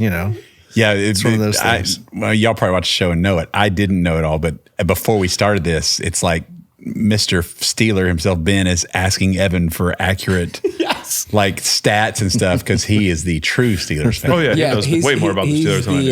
Yinzer Google. That's unbelievable. Anything you need to know about. Way more about the Yeah. Steelers. Is that common knowledge on the show, I'm guessing, or is it? Oh, yeah. Oh, it is. Okay. Yeah, everybody knows it. He's the Everyone knows voice it. of the people. Evan, he's the people's champ, man. We asked Evan what, when the season was ending, like, hey, what do we do moving forward? He said, blow it up, all of it. Yeah. Get rid of it. We let Evan just Well, go. Evan, I And then realized- the fans love it because they're like, Ben never says what he really feels. Say it, Ben, what you really think. They're like, we love Evan. He says what we all think. Very passionate man about my sports. We realized right before, I was like, I know you. And I was like, some guy cooked breakfast. And he goes, I've only cooked breakfast once for Ben Roethlisberger. And it was the morning of his birthday. I was like, that's where we met. That was it. That's the one time I was at Ben's house. Yeah, Evan was saying, you were the guy, the only one wearing skinny jeans. I Yeah, thought. you're the one that catches tennis balls. It's like a trick. I did not say You got a that. weird, That's funny. It's a Give weird him a way trick. of catching. Watch this, Evan. No hands. Watch this. No ends. Oh, my goodness. Amazing. Thank you, Evan. Thank you. Did you you. want to sing a song or anything for I Mr. Bart? don't think right now. Oh, you can. Go ahead. Maybe in a little bit. Okay. Okay. You've had a Songbird cold. of a generation. You've had a cold for like 6 months. Sounds like He's Fergie and Jesus. It's going to be the Pittsburghs going to the Super Bowl. Fergie and song. Pittsburgh's going to the Super The, Bowl. the, Here the we polka, go. the Pittsburgh polka. Pittsburgh polka. Everybody get ready. He's like Fergie and Jesus. You had the plates over there, Spence. These are for me. All right, enjoy. Thank Thank Mr. you. Evan. Take one down and pass it around. You don't want to take yours? You're good. Okay. I'll double back. A fork? No, I'll hold it for you. Grab a fork. and a Grab a napkin. fork. Sorry. And a napkin. Oh, yeah. Depends on, what kind of night you're trying to have. You know what I mean? Well, you don't know. I'll take the spare of this one, and then Yeah, I'll I play it got up. you. You want the what? Oh, you want to do it now? You want to play it up for you? No. I'll grab it after. How many episodes have y'all done don't with play? Evan as a mainstay? He's been here for a while. We got to interview him. Any meals twice? Ooh, I mean, That's we've what I had was like wondering. ribs before, but I remember like one. I don't know if it was one of the first, but I remember him like making something out of like a frozen pizza was a big deal. Was that him? Was like early? Oh, A frozen pizza. We might have cooked a frozen pizza but I thought because he wasn't there. Oh, I thought there was one. Did you not? Yeah, he wasn't here, and we just. He took some spare food and made it magical. Yeah, probably. Like, He's. oh, I do remember the one where y'all were talking about that. Well, Spence will go. Somebody's gonna whip up a frozen pizza, and maybe that's why he started coming on because y'all were making fun of yourselves about the food you were. Right. Or was it a guest? Well, Somebody was making fun of the food y'all were eating. So we had Evan was cooking, and then the last season we did, and he would come down and based upon the guests, he would do kind of a little Gotcha. array of food. And then when we came back after the hiatus, he wasn't on the first episode, and the people were not. Oh, having it. really? Hey, they're like, "Hey, Ben, big fans of you, Spence. That's cool. You're here. Where's the chef?" And That's then awesome. they wanted Evan, so we had to give the people what they want, man. You know, and then you're gonna. And when does the restaurant launch? When is that? you're sitting at Which it. is called Fergie and Jesus. It's called Fergie and There you go. Jesus. Yeah. Jergy. Beef jerky. jerky. Thank you, Evan. Yeah, we're opening the restaurant in all of the Footballin Family's homes with a cookbook. Yeah. Yeah. Oh, that's awesome. That's awesome. Oh, hold on. Okay. Is that it? The yellow barbecue, like the What's over here? What is that? The mustard. That's short pork. rib Short rib. or country I style will rib. eat pork, sir. Yeah, we can have mine. Sir. Well, no, I might be the only Samoan that doesn't eat pork. I can. I choose not to. Just say you're allergic. Nobody will look at you weird. Yeah. It's like all the people who are like don't eat gluten. Yeah, don't have celiac. It's like, oh, it's. I don't know. I mean, there's a lot of things wrong with me, and it might be food related, but why stop? Is this mic on? That sounds horrible. Being up mac and Yeah, just healthy and sad. That's the worst. Typically, we do the show and you're not allowed to eat. You have to keep talking. I get to Yeah. eat. Yeah, go ahead. All right. Yeah. This is how the other people do it. Yep. So Ben typically asks a really. There you go. Yeah, that'd be. Yeah, right into the mic. Trust me, I get it all the time. You ask a really existential question to buy time to eat. All right. So it's Gotcha. It's like a So why? hot ones when they're Yeah. trying to eat the chips. Why did you do that? Wait, seriously, I can't eat. You can, Oh, You good. can. The fan. I was about to be But we're kind of gonna ask you sad. questions. yeah. Oh my gosh. Right. The pork is not. You should not eat the pork. It's the worst. I'm kidding. You sure you had an involuntary Holy cow. reaction as soon as you ate it? Oh my gosh, that's so good. So you and the family do still eat dinners at home when you can? We do. In fact, Because you got 5. You said it. I got 5. People are 5 kids, ranging from what to what. boy, girl, boy, girl, boy. Sam, my oldest son, is 23, married. Let's see who's next. Gracie. Gracie is 20. Charlie will be 19 in a few weeks. Sophie just turned 16 in December, and Miles will be. Oh, that can't be right. I think he's going to be 13, or he may be 14. No, he can't be 14. I may have to Just call joke, somebody. Miles. Well, You're fine, buddy. he can't be 14. His birthday's next month. Oh, I'm gonna be so sad if he's 14. Grow up so quick. Like he's going to be 15, or he's going to be No, 14? no. 13. No, either he's 12, gonna be 13, and I have a tendency to rush. Like Charlie, he's been 19 for a year, but he doesn't turn 19 until next month. I tell everybody he's 19. Okay. Because he graduated. You're automatically 19 when you graduate. That checks out. So I'm pretty sure Miles is. I think he's be 14. I think he is a teenager, or did I make him a teenager? He's somewhere in there. He's between 12 and 22 is the next birthday. Is that good enough? Yeah, that's good. He's the youngest. I can say that. And so, because he's the youngest and the baby, you're allowed to get away with this. Like you can say these things because 100%. he's the baby. Oh yeah, yeah. And he's the last one He's the that still favorite, thinks you I'm said? cool. I'm still cool to him. Oh, When does that typically go? Probably as soon as this birthday. as soon yeah, as he probably sees this, Yeah. as soon as he sees this. Yeah, he's my ride or die right now. Like, I will say, like, because how old's your oldest? 12. All right. Yeah, they're, babies, and there's different levels of being a parent that are awesome and hard. They're all hard on a certain level. Teenage years are hard. I've heard adult kids are really hard. I'm not sure how, although they say when grandkids come in and you have to bite your tongue on how they raise their kids, it's just a different kind of hard. But I will say that, I'm sure you've found moments to where you're kind of sad as the older they get, like these times flying by. Yeah, My first- I think mom gets that way more than dad than us. So, like Ashley's. It depends on what it is. Like the last day that he plays a sport or something, it'll come. Oh, like, I'm sure. Yeah. My first moment of grieving is when they get their driver's license. Like that's the first true sense of independence, because like I love to drive, and like my job is to get kids where they need to be. Like I will be the driver for their friends or whatever, because you hear everything about their life when they're talking in the back seat. Yeah. And I love that. And I learned early on, like when Sam first started driving, like I'm never going to drive this kid somewhere again. And it genuinely made me sad. Like I'm very aware of how sad it made me, to where it's like, and so this one, Miles, is my ride or die, because I'm like, he's my last one. Like when he starts driving, it just feels real. You know what I mean? And they're still around. They're not going anywhere, but it's like, it's just different when it's a different kind of independence. And so, but I was going to tell you that, because we try at least to have, normally it's Sunday night, we have a meal together, family meal, where Sam and his wife, we're all together, Sunday or Monday nights. But what we do, which I think we do it now, is every time we have to go around and do our highs and lows. Mm-hmm. Y'all do anything? We do. Our oldest daughter was 3, and we always ask her, "Hey, what was your favorite part of your day today?" Yeah. Favorite part. Yeah. We usually She do always day, has but one. we say, since we haven't been together since last Sunday or Monday, high or low for the week. Mm-hmm. So that's a little easier, because most of our days just staring at each other. Are you like you're closer to being a grandpa than you're not? 100%. Oh, it could Is that be. going to be exciting, or is that going to be like, oh my goodness? Oh, I'm so ready. I'm ready.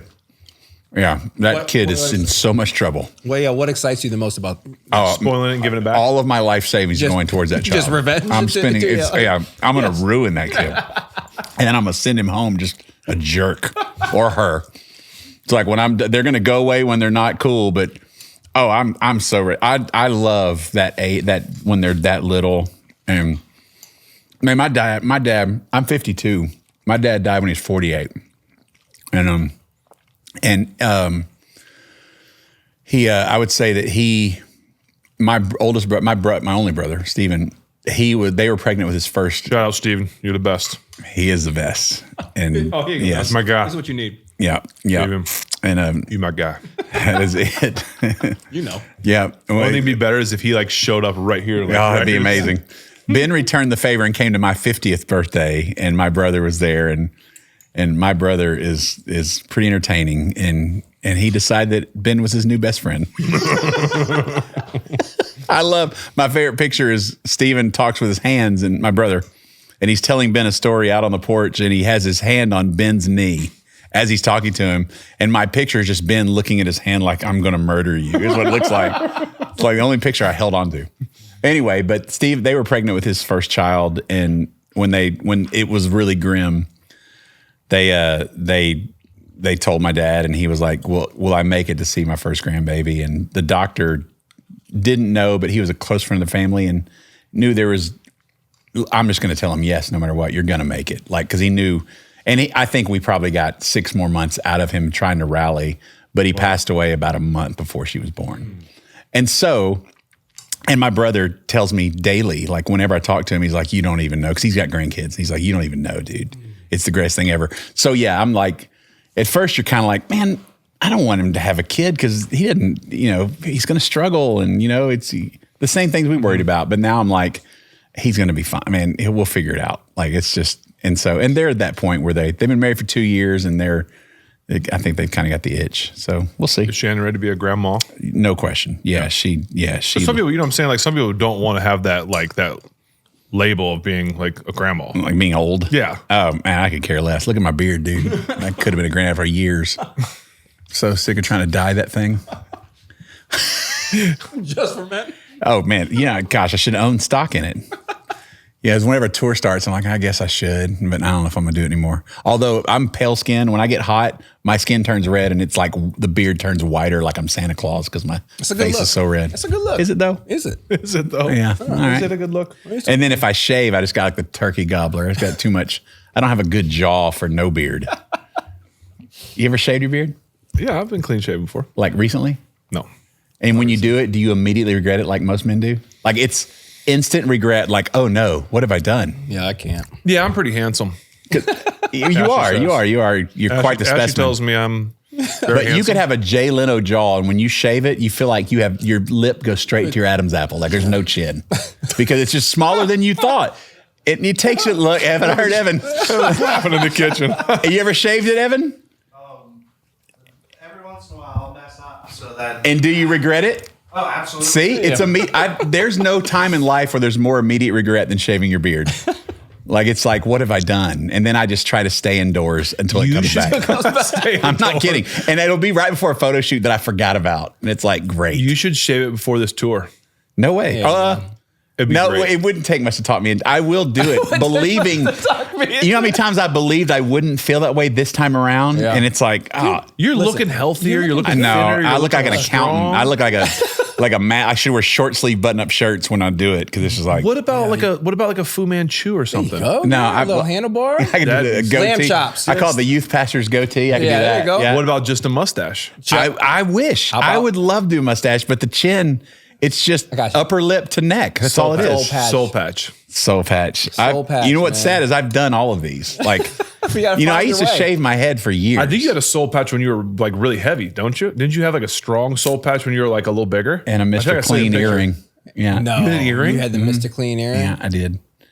Shannon was okay with that. Hold on. My kids are going through all our photos, and I just got a picture like the other day. You listen to a lot of Montel Jordan during that. What happened? Your kids look at pictures You and watch say it? like, "Dad, what was this?" Do any of your kids have earrings? Well, my daughters. Well, No, my boys do not any have of the boys? earrings. What No. if they wanted one? I was a big guy, man. Like my biggest, I was 370. Shave the beard and do a neck tat. Like Bam Bam Bigelow. That'd be- There you go. yeah, exactly. That's Yeah, exactly right. That's what I was thinking. Oh, where is that? Oh, well, here's 370. 370 at your biggest. That's pretty close. That's a big fella. Hey. Hey, You had little legs even then too. Little legs. Yeah, You always just big fella up top. Yeah, little I'm a legs cake down pop below. with just 2 sticks. Okay. That's exactly what I am. No, I am. That's my nick. If I'm a rapper, I'm MC Cake Pop. Yeah, well, it's Lil these days. MC would have been there. Cake pop. Yeah, it'd have been a little cake pop. Speaking of sports, I played. I love basketball, but as you can see, I mean, I played church league basketball, and so we'd make our own jerseys like Sharpie, and my name was Hovercraft because I had a 2-inch vertical. That was literally the back of my shirt, and it wasn't wrong. I shot like Bill Lambier. It wasn't pretty. my goodness, Hovercraft, what is going man. on with Hovercraft? Oh, Hovercraft. Hovercraft. Well, earring. Now we're learning all kinds of things. Earrings, 370. I mean, I knew you were big, but I didn't. I was big. 370 big. Yeah. I'm gonna find the picture, but talk amongst yourselves. I don't know. Talk amongst yourselves. Good podcast fodder here. Oh, it's funny how we go from serious to this. This is the thing. You said at the beginning of this show. Oh, we're gonna be all over the Yeah, place. we just happen to have microphones. This Yeah, conversation would have happened is at normal. any single time that we would have together. normal. Yeah. Yeah. Because I feel like we need to talk about what's next, as in for you. For me, Yeah. Because you've got just because it's beard, something cool. clean shaven We're face. gonna shave the What's beard. next? Neck tattoo. We're gonna shave the Yeah. beard. Bring back hoverboard, man. Bring back all no, it's hovercraft, not yeah, hoverboard. whatever, man. and hoverboard, and get the little wheeled tennis shoes and wheel across stage. Hey, like the little- Wheelies or the Heelys? What they Yeah, call? you'd be hoverboard then. Heelys. You get some No. Heelys. What if I came out clean shaven with Heelys at Pittsburgh? That's what I'm saying. Break my neck, dude. Is that MC And Hovercraft? then we could have Healy races in the basement. There we go. That's what we'll get Zach on. there we go. Yeah, because everybody does Heelys. Man, this mac and cheese is good though. Mac and cheese is really good. Really good. Well, no, because so you did I Can Only Imagine movie, and then you have another movie coming out. What I Can Only Imagine again. Yep. Next question. I Can Only Imagine again. Yep, we did the Imagine movie. Still only I can imagine. still only imagine. Did the Imagine movie. It exceeded everyone's expectations. It did really well. And it shocked everyone, including ourselves. And we thought we were, I mean, that's the story. My dad passed away, wrote the song. That was the end of it. And because of the success of the movie, people started asking about if there was, well, really, there was a person came to me and they loved our song, Even If, and they wanted to make a movie because of the song, but not like they wanted, let's find a story, like literally, maybe it's a fan letter or something. Let's just find the story that uses a song. They loved it that much. And so I was against it. I was like, I'm not making up a story. And I was like, they're like, no, if we can get the script right, would you agree to? And I was like, oh, that sounds like a safe bet. Yeah. Cause I just didn't think it was gonna be right. I was like, sure, knock yourself out.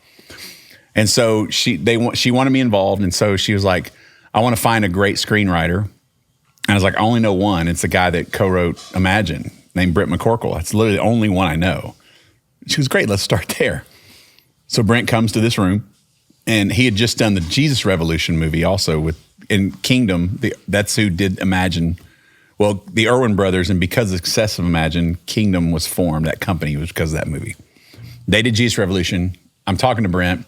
He's like, what are we doing here? Why are we here? I was like, this lady wants us to figure out if there's a movie here.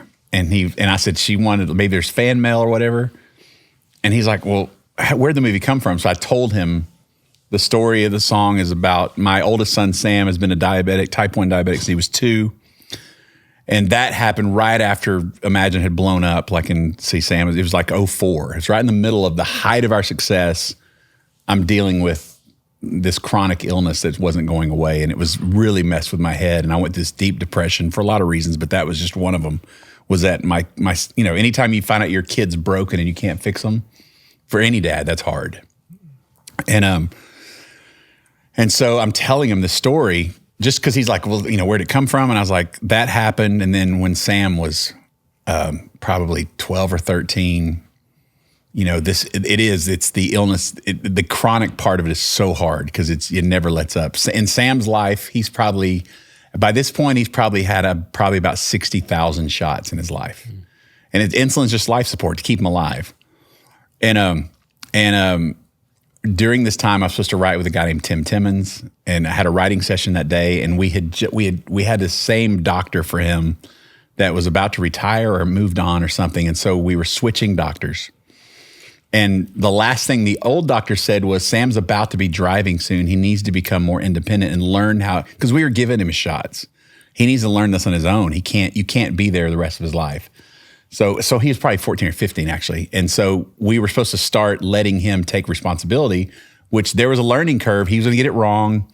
His level's going to be crazy for a little bit, but he's got to learn.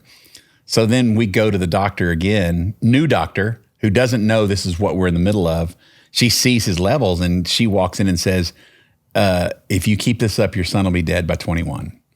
And without any like, oh, you didn't tell me that the other doctor said to start. And, and I remember, imagine someone saying that to your wife, like Shannon, the claws are coming out. Like, you don't even understand. Like, I'd like, calm down. She doesn't know.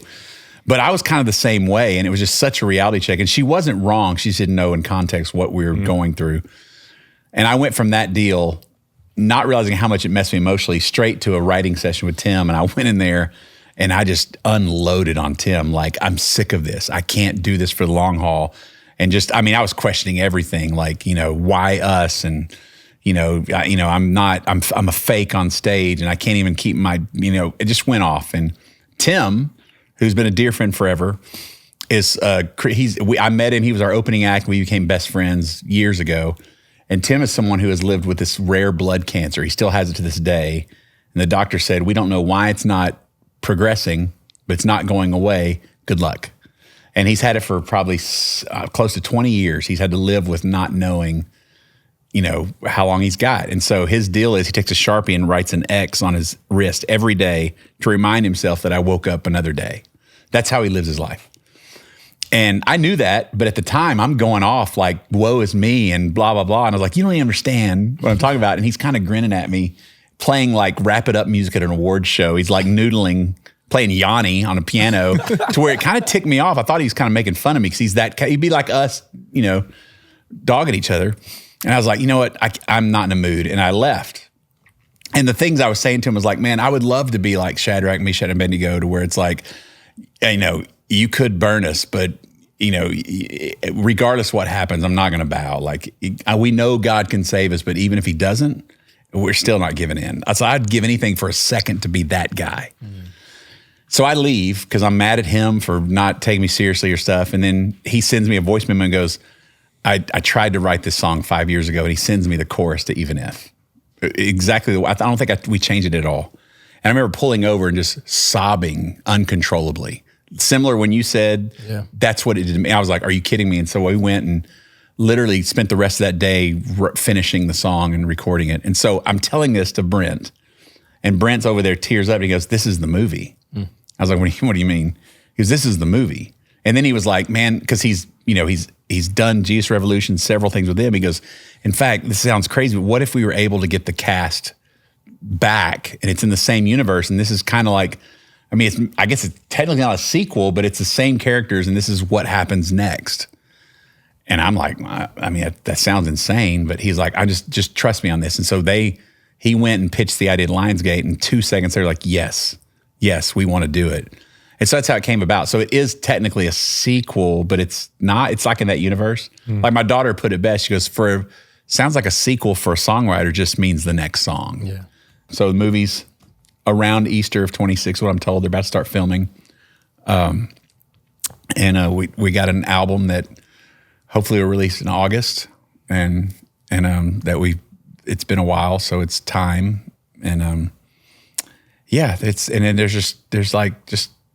that's kind of taking up the whole deal. And then I'm curious about TV and movie stuff. That's kind of a side thing that's happened. Just when you're around movies, they think that you might have had something to do with it. And so they start asking, like, what do you think about this? And even though I didn't have much to do with it, but enough to where people have listened. And there's ideas and stuff floating around. It's like, I feel like a kid. Like, you do anything for a living.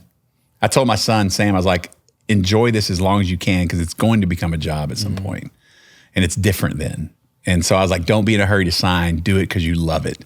And he's really receiving that. And that's what I feel about like playing around with TV. And I know you guys, Spence and I have talked about it a lot, and we have too, but it's like, I have no skins on the wall, but it's been really fun. I feel like a kid just like learning something I don't know, but still being a storyteller has been awesome. So do you who's going to play me in the movie? Do you want me to play myself or? Well, let's see, Brickle's Trace Atkins. I was going to get Brickle, but I need to think about it through because Yeah.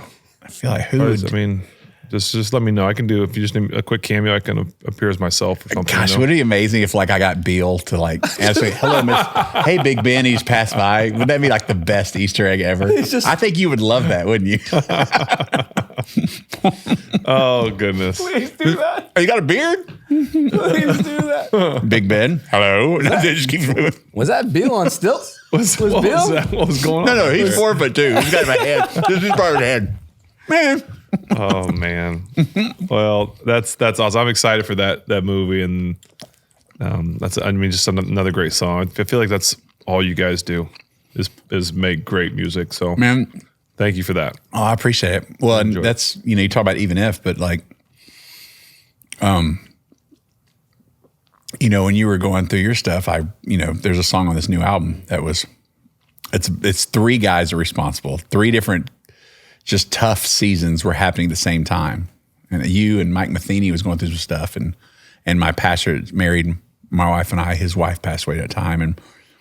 And literally each verse is because of one of y'all. And I sent it to you. Yeah. That's the one we stripped to the studs. Like it's not the same song. Yeah, the version I heard was, I obviously cried when I heard it. Oh, wait till you hear I'll play it for you after we're done. Okay. It's not finished, but it's like, it was very radio friendly, the one I sent you. And then when I was done, I was like I started thinking, man, how would Job sing this after everything he went through to still say, I have reason to worship? And so we kind of went another direction. I love it, but before I was like, this is what it would need to be a radio hit. And I was like, what am I doing? Like what I want it to be just it needs to connect emotionally. And I think it's a vibe. I dig it.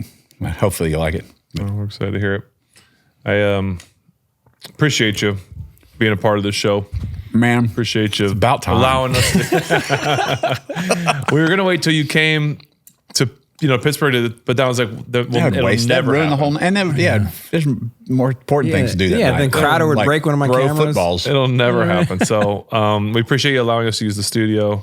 Your Anytime. hospitality. This needs to be. I'm telling you, this needs to be a routine. Like off season, whatever you call it, travel. Go somewhere, set up for a day or two, and whether it's here or whatever, it's just a cool vibe, man. And the guys you're getting, I can't wait for them to see the people you are getting. Yeah, no, it's going to be exciting. So if you've lived under a rock for the last 20 years, you don't know what the song or the movie is. I can only imagine. Go check it out. Let's blow it up again. Let's go. Or not. Let's It's go fine. 10 times platinum. I don't really.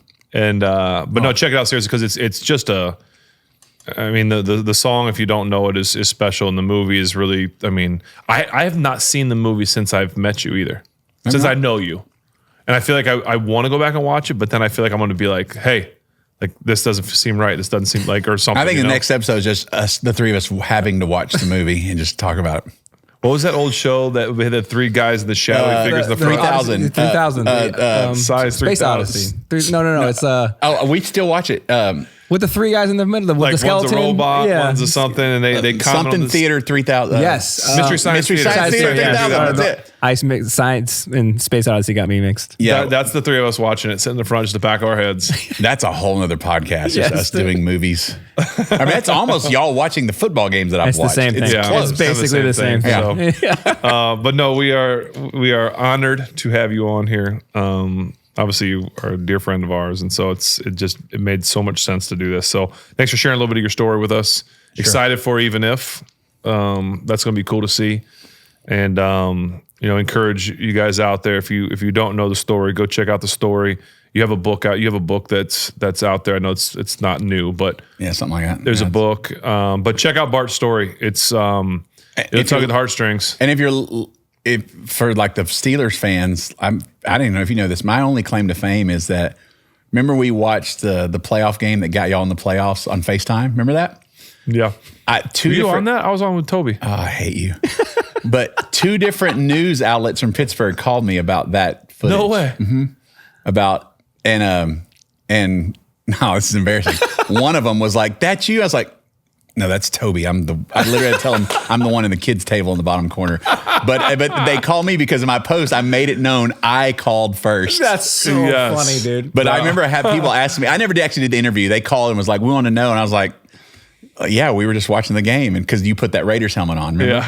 Yeah. That's my only Steelers connection is that the news almost had me on. Almost. Oh, no, that's funny. We've had a lot of great laughs. Looking forward to you coming to Pittsburgh, March, I think 30th or 31st. Sounds close. It's one of those two, for sure. Yeah. Nope, not 30. Nope. 21st. 20. Nope. 30, You know what? 31st. I have it in my Talk phone. amongst yourselves again. 22nd. 22nd. Yeah. I don't know. Nope. Hey, sorry. No, it is. Nope. It's 20th. the 20th. Thursday the 20th. Told you guys. Thursday the 20th. Yeah. Told I you. knew it was Thursday because we're coming back from it's actually, this is how much that Bart means to us. Okay.